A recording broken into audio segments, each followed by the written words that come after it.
Hello বন্ধুরা, তো কাল আমাদের দোকানে বিশ্বকর্মা পূজা। তো তাই পুরনো ঠাকুরটা বিসর্জন দেওয়ার জন্য আমি আর বাপ্পি বেরিয়ে পড়েছি। এই যে ঠাকুরটা দেখতেই পাচ্ছ। তো আমরা যাব মহাকাল মন্দিরে। মহাকাল মন্দিরের পাশে যে নদীটা আছে সেই নদীতে ঠাকুরটা বিসর্জন করতে।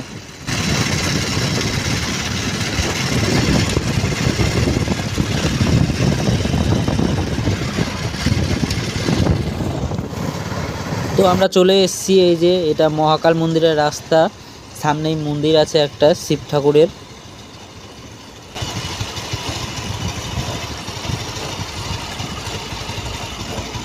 এই যে এটাই সেই শিব ঠাকুরের মূর্তি দেখছো, এই যে এখানটা মন্দির, পাশে নদী। তো আমরা নদীতে চলে এসেছি, এই যে ঠাকুরটা নিয়ে দেখতে পাচ্ছ আমি দাঁড়িয়ে আছি। এখন বিসর্জন করব।